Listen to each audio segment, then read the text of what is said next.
नमस्कार दोस्तों, मैं डॉक्टर अनुराग दुबे मीडिया वेबिनार के इस वीडियो में आप सभी का स्वागत करता हूं। दोस्तों, आज का जो हमारा टॉपिक है काफी इंटरेस्टिंग है। कई लोगों का सवाल आया था, कई लोग जानना चाहते हैं, कई लोगों के मन में उत्सुकता है कि हम कई वर्षों से पत्रकारिता के क्षेत्र में काम कर रहे हैं, भले ही वो सोशल मीडिया के क्षेत्र में, मतलब सोशल मीडिया मीन्स हमारे यूट्यूब चैनल, फेसबुक के माध्यम से पत्रकारिता कर रहे हैं, या फिर वेब मीडिया मतलब वेब पोर्टल या वेबसाइट चलाकर हम अपनी पत्रकारिता कर रहे हैं। तो क्या हम सरकारी मान्यता प्राप्त कर सकते हैं? तो दोस्तों, ये वीडियो उसी टॉपिक पर होने वाला है, तो चलिए वीडियो को शुरू करते हैं।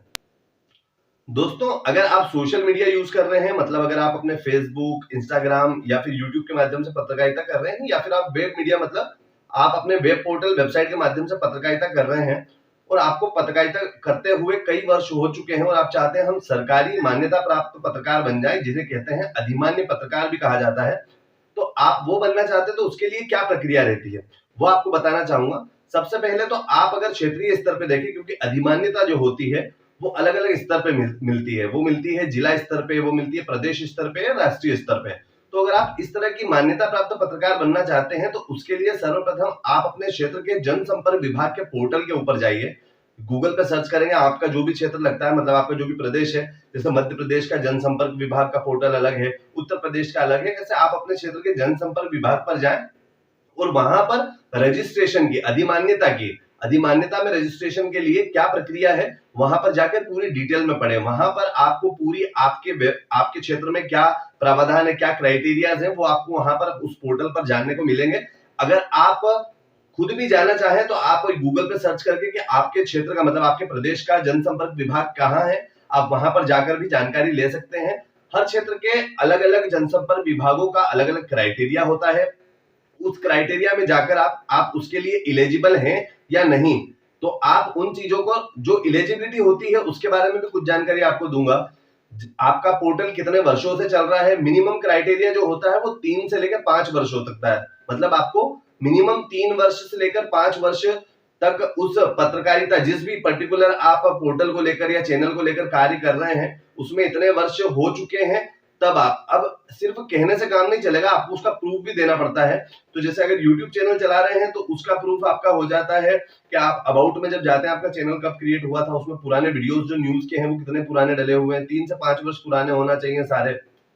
अगर आप अपना वेब पोर्टल चला रहे हैं तो आपके वेब पोर्टल का डेटा जो है वो गूगल एनालिटिक्स के ऊपर गूगल पे अवेलेबल हो जाता है। कई सारी वेबसाइट भी, अगर आपका जो पोर्टल है वो 3 से 5 वर्ष पुराना हो चुका है, तो उसका डेटा कलेक्ट करके आपका कई सारी वेबसाइटों के ऊपर अवेलेबल हो जाता है और अपने अपने जनसंपर्क क्षेत्र के खुद के भी सॉफ्टवेयर होते हैं, वो वहां से भी जानकारी ले लेते हैं।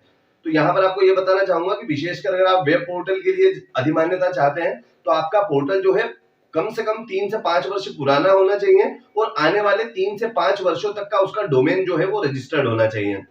देन उसके बाद जो समाचार है, वो समाचार किन प्रारूपों में लिखे जा रहे हैं, जो गाइडलाइन है आपके जनसंपर्क विभाग की, क्या उनको फॉलो कर रहा है, और व्यूज कितने आते हैं। व्यूज का भी टारगेट होता है कि पर वीक में 1.5 लाख व्यू या पर मंथ में 5 लाख से ज्यादा व्यू। उस तरह का क्राइटेरिया जो होता है, ये एक बेसिक क्राइटेरिया होता है जो कि आपको विस्तार में और व्यवस्थित तरीके से जानने को मिलेगा आपके क्षेत्र के जनसंपर्क विभाग में। तो आप यहां से जाके जनसंपर्क विभाग में अगर आप उस क्राइटेरिया को पढ़ेंगे जनसंपर्क की वेबसाइट में, तो आपको जानकारी वहां से मिल जाएगी और अगर आप उसके लिए इलिजिबल हैं तो आप वहां से अप्लाई कर सकते हैं। आपकी सारी डिटेल चेक होने के बाद में आपको वो लोग, मतलब जनसंपर्क विभाग तय करता है कि आपको अधिमान्यता देना है या नहीं देना है। 1 साल से लेके 3 साल और 5 वर्ष तक की भी है आपकी जो मान्यता होती है वो आपको मिलती है आपके कार्ड के ऊपर कि कब तक आपका कार्ड मान्य है। और आपको सरकारी, जब आपकी मान्यता मिल जाती है तो आप अधिमान्य सरकारी पत्रकार कहलाते हैं और आपको उसके अलग अलग, उसकी कई सारी विशेषताएं हैं, उस अधिमान्यता की कई सारी छूट आपको मिलती हैं। जैसे कि कई सारी गवर्नमेंट के अलग अलग क्षेत्रों में कॉलोनीज भी करती है, जो कि पत्रकार कॉलोनी होती है, उसमें भी आप उसका लाभ ले सकते हैं। आप जब टोल पे जाते हैं, जो भी आपको हाईवे पे टोल मिलता है, तो उस टोल में भी आप उस कार्ड के थ्रू छूट ले सकते हैं।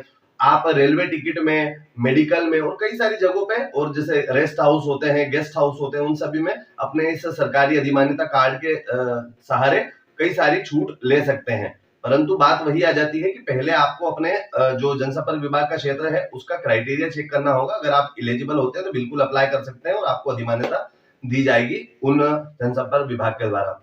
वहीं एक और हमारे नेशनल पोर्टल है, हमारे देश का एक पोर्टल है जो कि पत्रकारिता के क्षेत्र में काम करता है, पीआईबी, वो पीआईबी पोर्टल के ऊपर आप गूगल पे सर्च करेंगे तो पीआईबी पोर्टल आ जाएगा। उस पोर्टल के ऊपर जाकर आप वहां का भी क्राइटेरिया चेक कर सकते हैं। देन उसके बाद में आप वहां पर भी, जो मैंने आपको इससे पहले जनसंपर्क बताया, जनसंपर्क प्रदेश स्तर पे होता है, पीआईबी जो होता है वो राष्ट्रीय स्तर पे होता है। पीआईबी पे जाकर आप वहां पर यही सारे क्राइटेरिया चेक कर सकते हैं। देन अगर आप एलिजिबल होते हैं तो आप अप्लाई कर सकते हैं और आपको फिर राष्ट्रीय स्तर की पत्रकारिता प्राप्त है। तो यही जो आपको विशेष सुविधाएं मिलती है, ये आपको राष्ट्रीय स्तर पर मिलना शुरू हो जाएगी। आई होप आपको समझ में आया होगा कि किस तरीके से आप सरकारी पत्रकार बनने के लिए आप अप्लाई कर सकते हैं, क्या क्या और कहां से आपको सारी जानकारी मिल पाएगी। रही बात अगर और कोई आपके सवाल पत्रकारिता से लेकर, यूट्यूब से लेकर, मतलब यूट्यूब की पत्रकारिता से लेकर और डिजिटल मीडिया की पत्रकारिता, वेब मीडिया की पत्रकारिता से लेकर कोई सवाल होता है तो आप हमारे व्हाट्सएप नंबर पर हमको आपका सवाल आपकी सिटी और नाम के साथ लिखकर भेज सकते हैं, आपको जवाब अवश्य मिलेगा। आई होप आपको ये टॉपिक समझ में आया होगा। अगर आप न्यूज वेबसाइट, न्यूज पोर्टल बनवाना चाहते हैं तो आप हमसे कांटेक्ट कर सकते हैं। कांटेक्ट नंबर है 7999906109। आपका सवाल भी आप हमको इसी नंबर के ऊपर व्हाट्सएप पर लिखकर भेज सकते हैं। आई होप आपको टॉपिक समझ में आया होगा। मिलते हैं अगले वीडियो में किसी नए टॉपिक के साथ। तब तक के लिए नमस्कार।